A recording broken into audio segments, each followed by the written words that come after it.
Hey guys, welcome back to my channel. I'm TopherSmurf. Today I'm going to be bringing you an ultimate guide to the Boiling Waterfall raid boss, Naraka.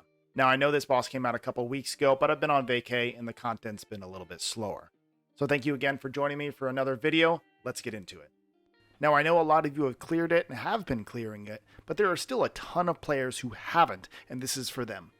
In my opinion, this is the first raid boss where you have to really start to think about the mechanics of the boss and how best to set up your team monsters. I'm going to go over a bunch of monsters, both free to play and some Nat 5 alternatives. First of all, in order to face Naraka, you have to beat the Metis boss, White Castle raid boss, a total of 11 times before you attempt Naraka. Make sure to be checking back in with your area quest book and keep accepting those quests. Check and double check that you have each of the raid boss quests active before you try and attempt them. Let's start with the lobby screen. If you're leading the party, you're gonna be looking for a couple of things from your teammates. 1 to 2 healers, which are required. 1 defense down / brand unit like a Helia or a Crow. 3 damage dealers, preferably a Karambit or Lupinus. And lastly, 2 to 3 sustain units. Bastet is a great unit in this place. Remember that your summoners also bring a lot to the table. Orbia brings a defense break with her Windstaff, Kina brings healing, and Cleef just kind of exists. Now I know that Karambit and Lupinus are both hot topic monsters right now with the Endure change and the change to their skills. Karambit is still an amazing monster for this raid, but you definitely can use other monsters here. A lot of people might be restoring their Karambits or choosing not to build a Karambit now that the changes have been implemented and he's been nerfed pretty significantly. This is your choice, but if you do have him built, think about still keeping him around, especially for this raid boss. As far as healers go, I personally prefer to take 2 for safer runs. Your best options are Lulu, Annabelle, and Wusa. Konamiya can work if paired up with a Lulu or Annabelle. All of these water monsters help you towards reaching the bonus threshold of 350,000 power. Personally, I run Annabelle. I like her because she heals very well, cleanses, helps with the minion phase later with her defense break, and she basically does everything you need. My Annabelle was completely unskilled for a while, but she was still able to solo heal the parties. Having at least 1 Helia or Crow is kind of essential to make sure that you pass the DPS check of the Dragon's Roar phase. Both of these units bring Defense Break and Brand, so they're great options. As far as damage goes, Karambit and Lupus will still be some of your best choices even after their nerfs incoming. But the boss did get changed to where you can essentially bring just about any DPS and DPS through the Dragon's Roar phase. Lastly, it's not required, but during the minion phase, it might be nice to have an extra unit that does some sort of CC, and I will explain why later. A popular unit is Tractor, as they are easy to build and put out a lot of provokes. Remember, in order to get the bonus, you only need to start the raid with the bonus, and you can always switch out to your real monsters when you get in. So if a random person joins your party and they don't have the right monsters, ask in the party chat if they plan on switching to different monsters. They might just be using their best monsters to get the bonus.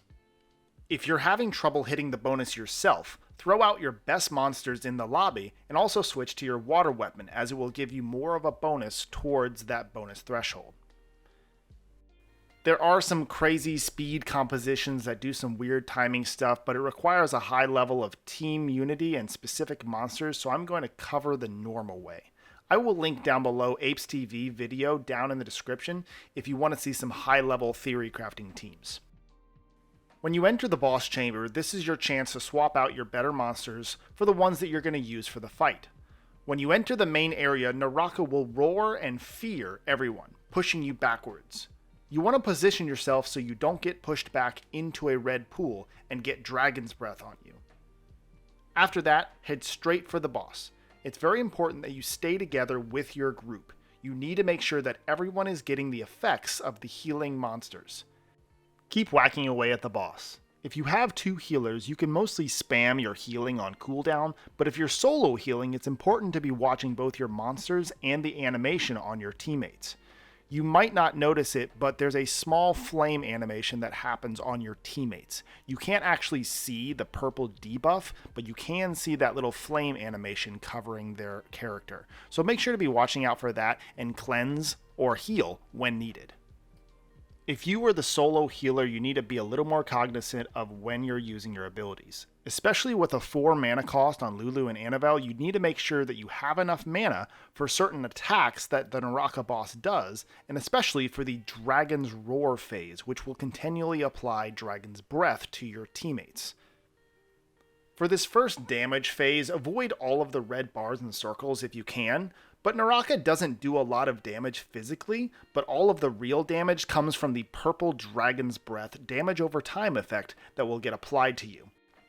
This effect cannot be cleansed by a Lulu or an Annabelle, but rather the monsters with the debuff have to be healed up to max HP, and then it will automatically be removed. Naraka will go and do a big circle attack, and it really doesn't do too much damage, so you can just tank it, but you might want to use a cleanse to get off that heal block. The next phase is the first damage check phase. If you are an Orbia, switch to Windstaff and help stack defense down debuff. Spam your Hell Yeah skill 3 to land defense down and brand. You need to do 3% of the boss's max HP to break this phase and move to the nuke phase. If you're the healer, especially a solo healer, don't just spam 2 heals in a row. I would heal once, wait a couple seconds, let some Dragon's Breath get applied to your teammates, then heal again. You want to make sure that you're not left with more Dragon's Breath on your team after the phase and you don't have any mana left. After you break it, you move into the nuke phase where you can just nuke down the boss. Switch to your damage dealers and use your ultimates if you have them. After this, the boss will fly up and you enter the minion phase. There are 3 pillars that you need to protect. Each summoner should pick a pillar and wait near the middle. Okay, so these minions will move towards your pillar and attack it. If 2 of the 3 pillars go down, then you lose. The minions start out with these purple shields that can't be stripped off, but will automatically be removed if you land any kind of CC on them. Orbia has her water staff, Cleve has his water weapon, and Kina doesn't really have any CC with her weapons, so you might have to bring in some sort of CC monster. Tractor is a really popular option, as they're easy to build, they are a water element, and they provide a provoke, which counts as a CC for this phase. Your Karambit or Lupinus can just go right through this purple shield, but if they are lower on the power side and unskilled, they might be a little too slow in killing them. This is why I like to use my defense break from Annabelle skill 3 to help out with the Karambit doing his thing. Watch out for invisible pools. We have noticed that sometimes the animation of the flame pool does not appear, but you will still get some Dragon's Breath on you, so you need to make sure to heal that off. If you kill all of the minions quickly, take a quick look, see your teammates, see if anyone needs any help. Once all of the minions are dead, just stand underneath the shield and wait for the boss to do his big area of effect attack. After that, head back to the middle. Make sure to be on top of your teammates and try to see if you can pick a spot where there isn't any of those flaming pools. You can see in this picture here, there's a lot of flaming pools on one side of the boss, but nothing on the other side. Choose that side. From here on out, it's going to be the same stuff from before. Stay together, avoid the big red boxes if you can. When the boss does the Dragon's Roar, heal off the Dragon's Breath damage over time. Or apply the debuffs depending on the monsters that you brought in. Naraka will do one more Dragon's Roar phase, which actually takes more damage in order to meet that damage check. So make sure that you're landing those defense breaks and brands, and if you're the healer, keep up those heals while the Dragon's Breath is getting applied. Just keep going like this and you will clear Naraka just fine. This is definitely easier with friends or guildies, so try to find a group to raid with as often as you can. The drops you get from here are very helpful in progressing your summoner's power level. I will have a full video in the future on what to look for with your summoner's gear and how to use the blacksmithing profession to turn bad gear drops into better ones.